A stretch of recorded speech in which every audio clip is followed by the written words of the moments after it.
Hello, Internet. Welcome to the show. Thank you for joining us. This is a very special first edition of the DNA Sports Recap Postgame Show edition. The University of Utah just took down the Florida Gators. My name is Darren. That is AJ. AJ, go ahead and break it down for us. What happened in tonight's game? Oh, man, it was such a good one if you're a University of Utah fan. I mean, for the game to open up and Bryson Barnes to throw a 70-yard pass to Money Parks for a touchdown, that's a beautiful thing, man. What do you think? Oh, yeah, absolutely. I mean, I missed it because, like a fool, I thought that, college football would be a lot like the NBA and won't actually start until 15 minutes after it says it's going to start. So I missed that first drive. But by the time I got down there, got settled, got my snacks, got ready to go to watch the game. The Utes were already up 7-0. So that's not a bad way to start watching the game. So that's not bad. Man. Not bad. It happened quick. You didn't have much time. No, you definitely did not. Definitely did not.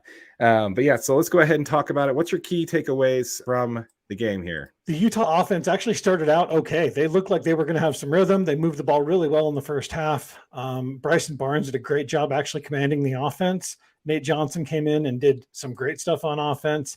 Our running game didn't look great, but the defense was just as stout as ever, man. They looked really tough, besides a couple coverage misses and stuff. But I'll tell you what, that defense looks tough. And they were without some of their, some of the starting D-line guys. So it was a pretty impressive performance.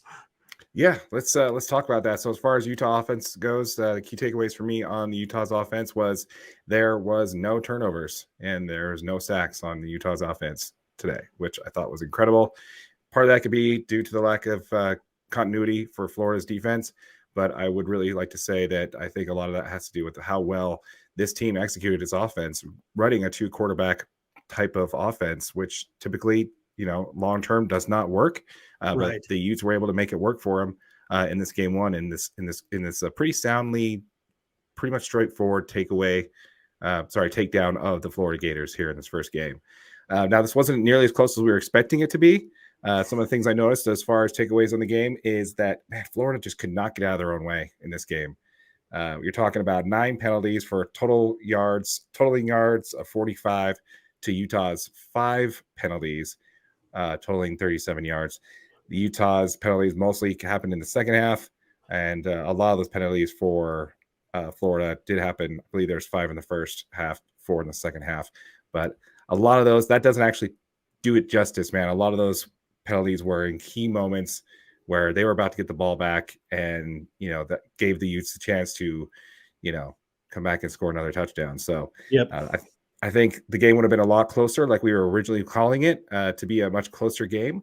But I think just simply because Florida's miscues, give the shout out to the Rice Eccles crowd. They really kind of made it hard for them to really make those defensive reads and kept having those, line of scrimmage issues. It was loud. It was loud in Rice Eccles. It was good. It was, like I said, the Utes were in control pretty much the whole game, kind of changing gears to see things as far as what they could take away, moving into Baylor. They've got to be able to keep their foot down in that second half, dude. I feel like they kind of went into protect mode. They had a pretty handy lead. The offense went really stagnant, which is, you just can't do that, right? I mean, if this team makes 1 or 2 of these catches or one of these big time personal fouls go the other way, that could have been a whole different ballgame. So they definitely got to be able to, keep their foot on the pedal, keep pushing that offense down the field. And I think we'll definitely need that in that game against Baylor. Yeah, I'd have to agree. Some of the things that kind of stood out to me when it comes to that is that the University of Utah only had 50 yards in the second half. I think even less than that, less than 50 yards gained in the second half. Total yards, Florida bested Utah with 346 total yards to Utah's 270.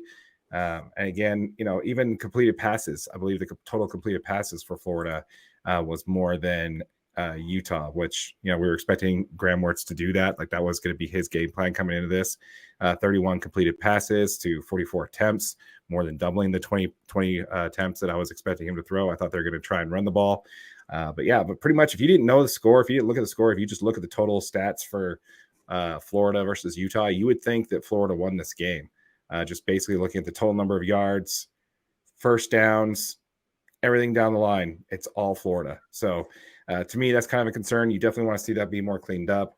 And exactly to your point, I really would hope that Utah would not take their foot off the gas with their defensive pressure. I think you said it, we were texting back and forth during the game. They really felt like they took their foot off in the second half and really was just playing not to lose more than they were playing to win, which, unfortunately, I think they were just trying on offense. I think they're just trying to play the clock and have that work in their favor. But you really want to see them push it across for, maybe 1 or 2 more touchdowns and score somewhere in that second half other than just that one touchdown in the third quarter. Yeah. And I think a key point here is the Utah defense was in control of this game just about the whole time. You know what I mean? Like even in that second half, they were kind of marching the ball, it kind of felt like they were moving it kind of at will up and down the field. But I think a lot of that was tactic. I think the Utes were okay with them taking some of these first downs, with the new NCAA rule change. The clock doesn't stop in a first down until they're under the 2 minutes. So the Utes were okay with them getting a first down and just letting that clock run out. And it didn't seem like Florida was any rush to get off, like to keep it moving, right? No. Did you catch a couple times where they actually didn't restart the clock? Yeah, I did. I did. They paused it and they didn't restart it. Yeah. But yeah, again, great game for the University of Utah. I think you're absolutely right. I do think that was part of their tactic and part of their strategy. Hopefully they don't fall into that and it becomes like a trend, like where I do know that last season they came out of terrible first quarters like the whole year. So we're hoping that this doesn't, I just don't want to have this develop into that kind of trend. So one little side note that I do want to kind of give you about how ruthless the Utah crowd was when it comes to the Florida Gators. Not only are they on the tailgate, are they doing your usual barbecuing, but they were cooking gators, man. They were cooking gators, wrapping them up in bacon, and they're literally eating gators there in the tailgate at the University of Utah. I actually had a buddy that had done that. So he sent me pictures. I got pictures pre-game of that gator being cooked. Very nice. Very nice. We should see if we get permission to throw it up on our Instagram for the absolutely recap. All right. But anything else before we let the folks go here? No, man. It's a great night to be a Ute, buddy. Yeah, absolutely. Great job, University of Utah. Great job to the Rice Eccles crowd for representing Utah and the way we like to do things here in Utah, showing them that this home field advantage is something that everybody can look forward to in college football going forward.